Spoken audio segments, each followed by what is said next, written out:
This episode is a very special episode. This is the first episode that I will be collaborating with a co-host.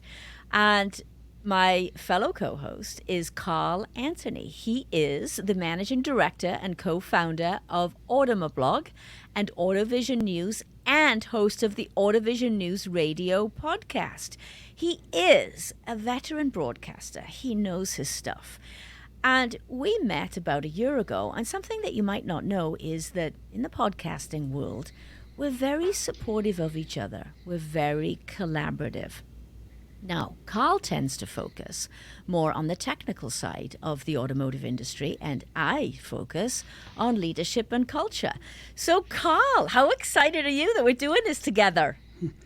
Jan, thank you for that wonderful introduction, and it was such an honor to have you on my podcast on AutoVision News Radio. And even though I focus on the tech side, as I have learned from your work, we cannot accomplish all of these technical innovations, from electrification to software-defined cars to autonomy. We cannot accomplish all of that if we don't have the right leadership model. If we're doing command and control, it ain't going to happen. That's right. Well, our guest today is at the forefront of the future of the automotive industry. He is the president and CEO of CAR, the Center for Automotive Research. Alan Amici, welcome to the show. Hello. Thank you, Jan. Thank you, Carl. It's great to be here with you, both. Yeah, welcome, Alan. Yes. Alan, I saw you take the stage at CAR when you first went into this role. So you've been in this role now for almost 2 years. What's it feel like? Well, the calendar has flipped by very quickly. Nearly 2 years has flown by. We've been very active in our work at CAR, so there's been some rebuilding, reconfiguring. There's been some strategies we've put in place. We brought in some new talent. So lots of activities happening at the Center for Automotive Research and really exciting things that's happening here. So we've made CAR a stronger entity. Lots going on and a really exciting time for CAR, but also for the auto industry at large.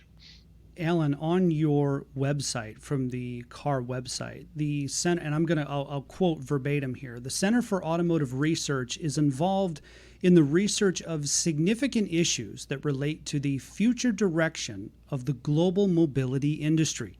CAR's mission is to produce independent research, convene stakeholders, and analyze critical issues facing the mobility industry and its impact on the economy and society. I love how that's written. There are a lot of gold nuggets in there. Alan, can we expand more on that? What does that mean? What is the vision for CAR in that context, as you have it written on the website? Mm-hmm. So to expand on that vision, CAR's mission is to inform and advise. And we inform and advise with the goal of making the automotive industry more viable and more sustainable. I mean, ultimately, that's our goal. We're a 501c3 nonprofit organization, and it's really important that in order to achieve that mission, our methods are threefold. And the first is we conduct independent and original research.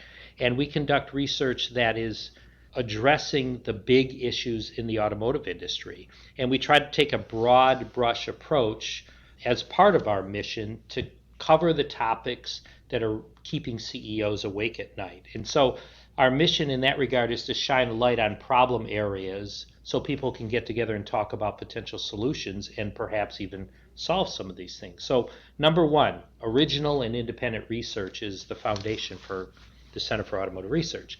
So the second way we achieve our mission is through the events that we hold. And our flagship event is MBS, our Management Briefing Seminar.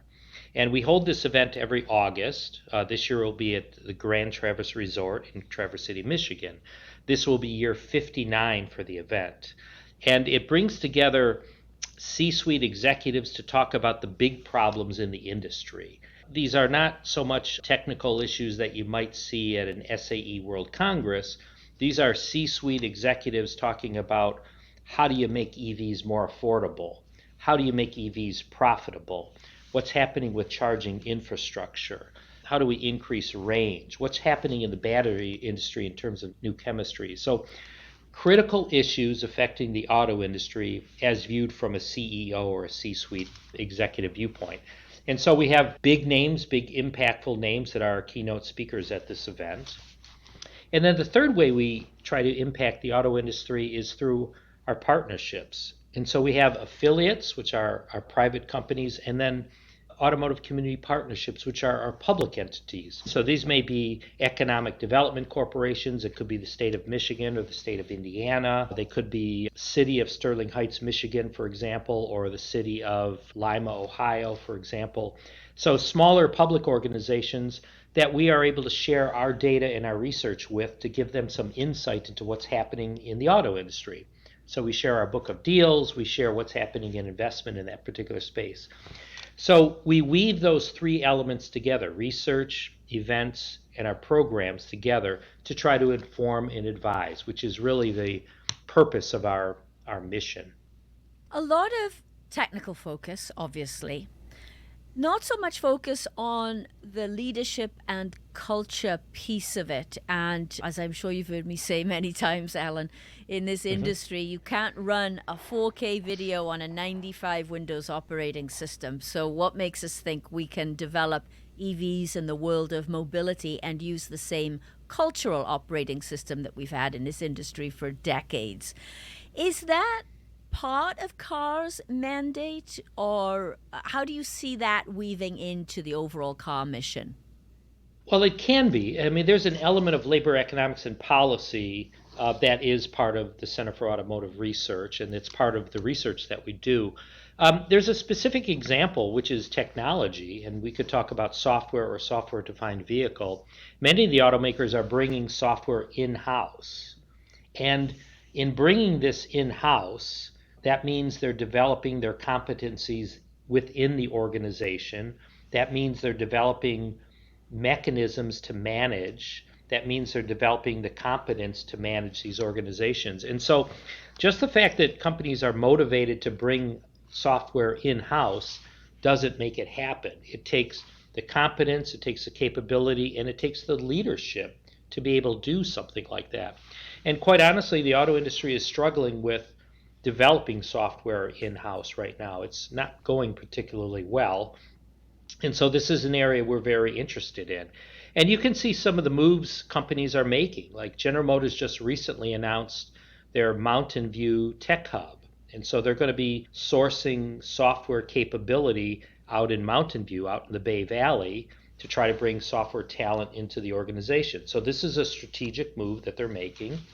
Ford Motor Company, on the other hand, is taking a different approach, and they're focusing on Michigan Central Station along with new labs, and they're creating an environment that is cool, and they're trying to give their employees interesting work to work on, and so they're trying to attract talent to the Detroit area for that purpose. So these are two divergent strategies, ultimately the same goal in mind. But I think there's other issues that are really important to the automotive industry. For example, women in engineering or women in leadership positions. The auto industry has made some significant progress in the past 15 or 20 years, but we still have a ways to go. I mean, if you look at, there are some examples like Mary Barra, who's leading General Motors and has done a terrific job in that particular role, but there's still within the organizations, there are a lot of people won't find women in middle management or even senior management that they can emulate or they can look up to or they can seek help in terms of being a sponsor or a mentor. And so there's some progress that has been made, but there's some improvements that can continue. And so CAR definitely has a role in workforce development and DEI in that particular space as well. That would be something that I would really love to see, is just more women in automotive, or the barriers come down. That's an automotive industry that I dream of. I'm glad you brought that up, Alan. It is, and I think there's better decisions that can be made. I mean, if you look at the product that's out there in the market, it's been a little while since we've done this study, but at the time we were looking at minivans, is 51% of the decision makers on minivans were women. And yet the cars were generally designed by men and engineered by men. And so we're missing the mark in a number of places. But I think it adds a richness to the content of the product. It adds richness to the thoughtfulness of what to include and what's important to prospective decision makers or prospective buyers. I think you make better decisions if you have a diverse workforce to be able to do that. But it's more than just the right thing to do, it's also good business. Alan, everything that you're saying here about the changes in the industry from electrification to software-defined cars, we can include autonomous driving, we can include AI in that. So two pictures here. We've got all that stuff that I just mentioned that you've been talking about, all this fast-paced transformation at a lightning pace. And then what Jan is saying, that the leadership and the culture aspect is hugely important. How do we navigate this portion of the automotive industry when we have so much going on both sides, both the tech side, there's changes on the tech side, and there's changes on the leadership side? How do we navigate this and not get burned out and still manage to keep our wits about us? What are your thoughts there? It's an incredible challenge. If you think about the changes that are occurring, we're going from ICE propulsion to EV propulsion, and we're trying to do all of that in 5 or 6 years, say, less than 10 years. And this is an auto industry that for the past 110 years has been largely internal combustion engine based. So you've got a change in technology from ICE to EVs. And so a large portion of engineering companies, automotive engineering companies, more than 30%, are devoted to engineering ICE portion of cars. So powertrain engineering, whether they're engines or transmissions. And so in a future where you have purely EVs or eventually hybrid and then EVs, you're going to have to move some of that talent out of the ICE arena into the EV space. And so this is a transformation that the auto companies are having to do right now as they move their talent around, and they're looking for different talent. So they're looking more for software and some of the electrical engineering, and in some cases chemical engineering, in battery technology, whereas in the past they may have been looking for combustion engineers or mechanical engineers in that space. So that's one transformation that's occurring inside the companies. The second one is we're trying to do infrastructure at the same time. It's taken somewhere around 50 years to get gasoline pumps at every single corner such that the consumer has lots of choices when they decide to gas up. And in 5 years, we're trying to build out an EV infrastructure that looks like that. That is, very challenging to do. And so the federal government has helped spur that with the Infrastructure Act and with NEVI, $7.5 billion across the country to spur the development of DC fast chargers across the country in these alternative fuel corridors. So we're trying to build out the EV structure at the same time. And an interesting thing has happened now is there's actually more product available in the EV space across multiple manufacturers, and the constraint may be the EV charging systems, actually. So that's happening at the same time, very challenging. And a third item that's occurring is companies are trying to rethink how they engineer these vehicles. And so this is the notion of a car that is updatable once it goes to the customer. And so you could use the cell phone as the model, as your cell phone is continually being updated, whether they're iOS or they're Android updates. They happen periodically. Sometimes you know about them, sometimes you just have to accept, and then you get the latest features, enhancements, and bug fixes. And so the idea here is, what changes do you have to make to the architecture, and specifically the electrical architecture of the car, to be able to facilitate something like this? And so why would I want to do this? Is I want to keep cars that are out in the field safe. And so if I have the latest safety features or perhaps even new safety features that I could deploy easily to a car that's already in service, that would be interesting. And there's the potential to even save lives if I'm able to do that. Well, that requires over-the-air updates. It requires a reconfiguration of how the cars are architected. Hence the discussion about software-defined vehicle and re-architecting that. And so that's a third change that's trying to occur at the same time. This is also very challenging, because the auto industry has been using a supplier model for the past 25 or 30 years. And that is an OEM will choose a supplier who will work to the OEM specifications and develop hardware and software and deliver a product. And the OEM will integrate this into the car, and it becomes part of the network and part of the architecture of the car. Well, if the OEM is doing their own software and they want a centralized architecture and they want a centralized software, so-called software-defined vehicle, they're not necessarily purchasing the software from the supplier. Maybe they're only purchasing the hardware. So the relationship between the OEM and the supplier changes as well. And so you have these three changes that are occurring at the same time. I need different talent. I need different management styles and leadership styles to be able to make that work. I need different verification schemes. I need the ability to keep vehicles that are out in the field updated and verified. So it is a very complicated transformation that the auto industry is going through, and they're trying to do it very quickly. So any one of those three things would be a big challenge. Doing all three at the same time is a daunting experience.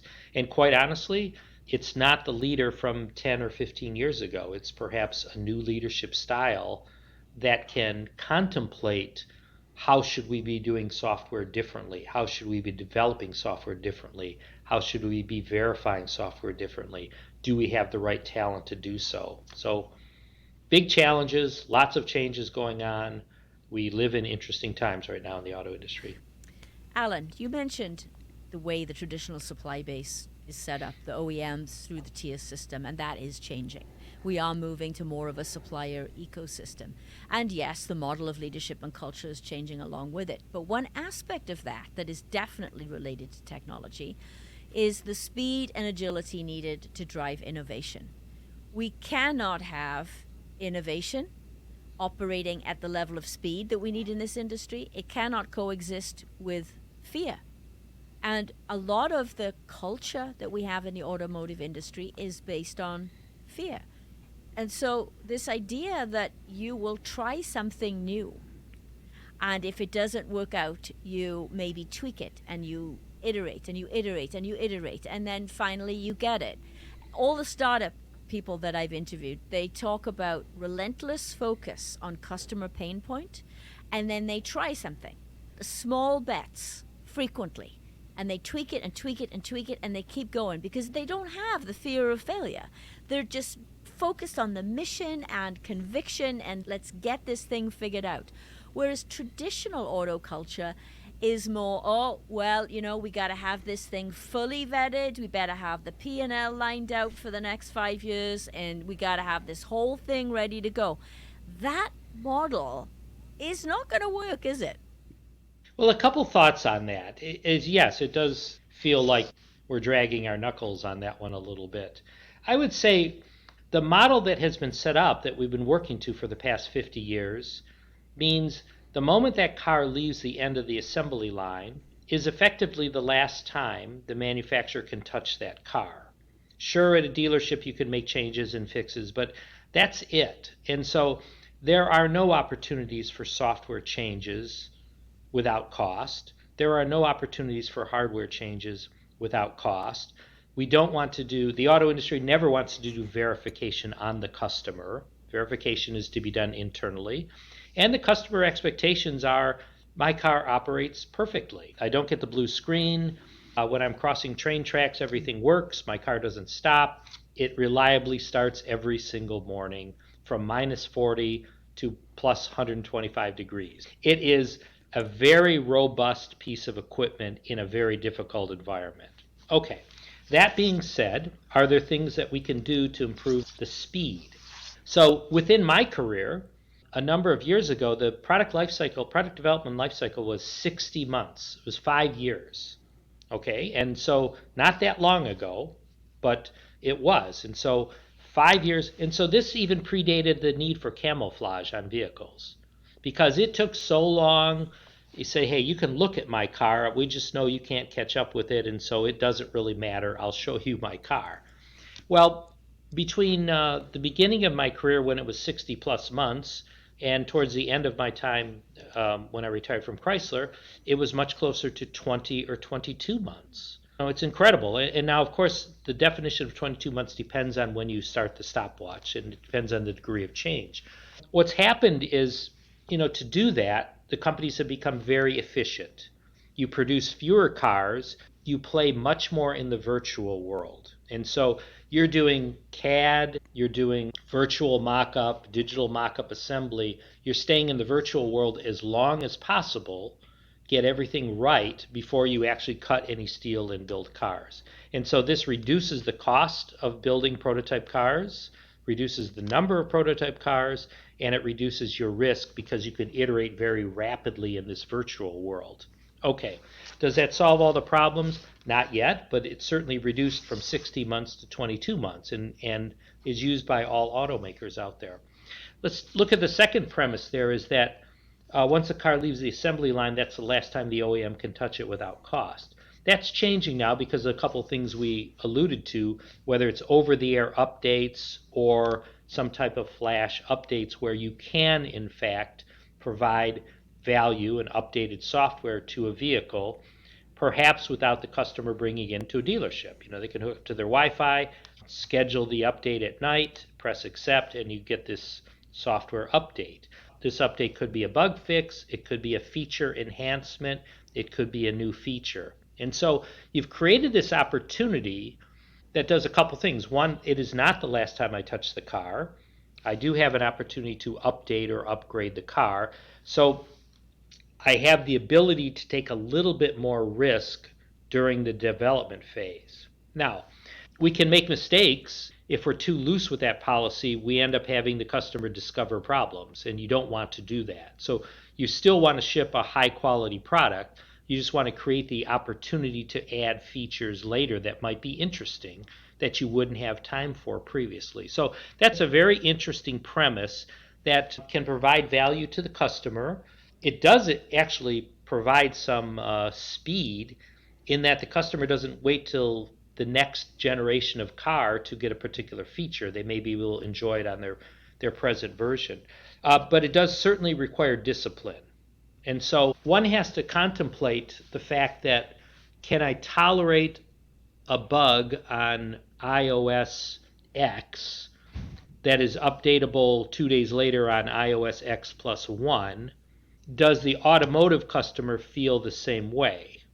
And I'm not sure they're there yet, and maybe over time they may be more tolerant of it. It certainly depends on the degree of the change and what type of fix occurs. But speed is really important. And make one more point. Competition is tough, and so no longer is GM competing only with Ford and Chrysler or Stellantis. There's certainly BMW and Mercedes, of course, and Hyundai and Toyota and others. But you also have, along with the European manufacturers, the Japanese manufacturers, you have China. Okay? And China has significantly improved the quality of their product. If you go back 30 years ago and look at some of the Chinese imports that you saw at the Detroit Auto Show, your expectations were they were kind of cheap knockoffs, and that's what it was. If you look at the cars now, the craftsmanship is there. It's interesting and it's competitive.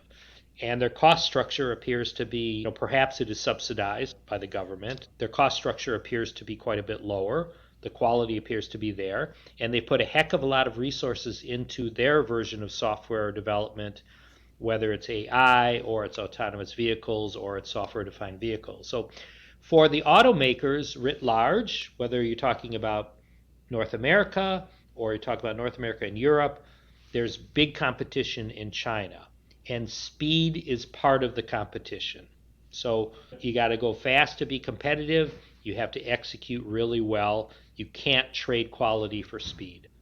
Alan, you had mentioned staying in the virtual world for as long as possible, and then you were mentioning auto shows and being on the reveal stage. What's interesting now, and I'm sure that you're well aware of this, but automakers can stay in the virtual world for the reveals as well. So if I'm an automaker and I'm releasing a new car, Anthony Automotive is releasing a new car, and Jan, I know that you're on YouTube a lot, and Alan, I know that you're on Instagram stories. I can release a new vehicle. Jan, I can target you on YouTube. Alan, I can target you on Instagram stories, and I can control the entire process. I can use CGI technology. I can live stream it right from my headquarters or from downtown Detroit or from wherever. So automakers have the ability now to stay in the virtual world even when the car is revealed to the public, which I think is a very interesting trend. I think some of the configurators that you see on the internet, if you want to actually build a car and use the configurator to look at the color, the interior colors, I think that's really interesting to consumers so they can see what it looks like. I think there's still a place for auto shows, and I think there's still a place for people to walk into a dealer and walk around a car and sit in it. Maybe that's the clincher, maybe that's the end of the process where they're actually going to write the check type of thing. I'm still a visual person, so while I do like the models, I use that to get close, and then I drive to a dealership or perhaps if there's an auto show to really check it out. I'm kind of still thrilled by auto shows. I like to see lots of shiny cars. I think it's really interesting to look at 10 or 12 different brands and configurations in that particular show. So I think there's still a future for auto shows, whether it's Detroit or New York or LA, Chicago. I love auto shows too, but for me, it's about the people. It's about the networking. It's about the collaboration. And here we have, coming up very soon, is the Car MBS conference in Traverse City. So tell us, what do you have in store for us this year, Alan? MBS will be August 5th through 8th in Traverse City, Michigan. This is at the Grand Traverse Resort. This will be our 59th year of this venerable event. So our theme is Engage, Embrace, and Embark. This is a bit of a refresh on MBS for us. So with lots of support from the automotive OEMs, we have a lineup that's going to knock your socks off in terms of speakers. So Mark Royce, who's the president of General Motors, will be one of our keynote speakers. Joe Hinrichs, formerly the chief operating officer at Ford Motor Company, now the CEO of CSX, will be a keynote speaker. We have Alan Swan, who's the president of Panasonic Energy North America, and Robert Lee, the president of LG Energy North America, will be a keynote speaker. So we've assembled a terrific lineup. We have speakers from Toyota, Honda, Rivian, the Supply Base, ZF, Eaton, Harman, and others as well. Something you want to see, come and listen, hear what Mark Royce is saying, hear what Joe Hinrichs is saying. Joe will have an interesting perspective. He was not only a customer of CSX, and now he's the CEO of CSX. So he's been on both sides of that transportation question. And again, you've got two of the most prominent North America battery suppliers in the business that are going to be keynotes for us. We've created some new content also for MBS. So there's two areas that we have that are new for MBS. One is for Economic Development Corporation. So we're going to have 3 roundtables on EDCs, and these will be economic development corporations from around the country. So Michigan, certainly in the Great Lakes region of Ohio, Indiana, Illinois, Kentucky, but also in the Southeast from Georgia and Tennessee and other states in the Southeast. But we're bringing these EDCs together into Traverse City, and we've created these 3 roundtables, and we're going to bring in a speaker for each roundtable to talk about what's important for people, for organizations that are looking for site selection. This is an opportunity for EDCs to hear firsthand what these folks are thinking about when they're looking for the right location for their battery plants or their assembly plant. So that's one new piece of content for MBS. The second one is on Thursday, in partnership with the Alliance for Automotive Innovation. They are hosting a supply chain summit. So this will be after Joe Hinrichs' keynote speech on Thursday. It'll be Thursday from 10 a.m. to about 2 p.m., this summit. And so they're going to talk about top issues about onshoring and reshoring and nearshoring and friendshoring, and how do you make supply chains more robust. And there'll be representatives from 3 federal agencies attending. It'll be the first time we've had this type of event specifically for supply chain. And this is in conjunction with the Alliance for Automotive Innovation. So a couple of brand new events that we're adding to MBS. We have some dynamite speakers, so it's going to have a slightly different look and feel. Of course, we have our golf outing that occurs on Monday at the beginning of the week.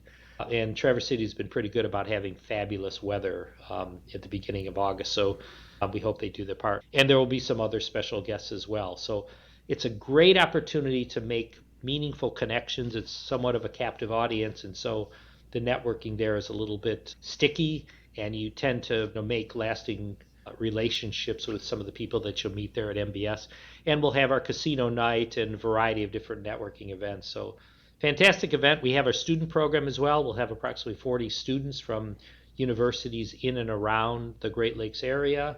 So that's always an important component. I love for the students to be there. They get a great glimpse of what the automotive industry is like, how automotive conferences work. You get a little confidence going up to an executive and shaking their hands and asking them about, what they do and what they see. So really a terrific event. Come on up and join us. A good time to be had by all. Well, and we'll drop a link in the show notes, of course, for the registration for the conference. And Carl, you and I are going to be there, aren't we? Yeah, I'm really excited. This will be my first MBS conference, so I'm excited to see. And you sold the agenda wonderfully, Alan. We're going to figure out, Carl and I, we're going to be grabbing people, literally. I will be running around like a lunatic, grabbing people that we think are interesting or have something interesting to say, and we'll be pulling them into the media room and we'll be recording. Good, please do. And also to your extended network, to let folks know, we'd like lots of people to attend MBS because it's really a special event. And we have special speakers this year too, so come join us. Okay, a great way to end. Alan, thank you for joining us. Jan and Carl, it's been a pleasure. I hope we do it again soon. All right, Carl, great working with you. Always a pleasure, Jan, and thank you, Alan. I look forward to seeing you in August. Very good. Thanks, Carl.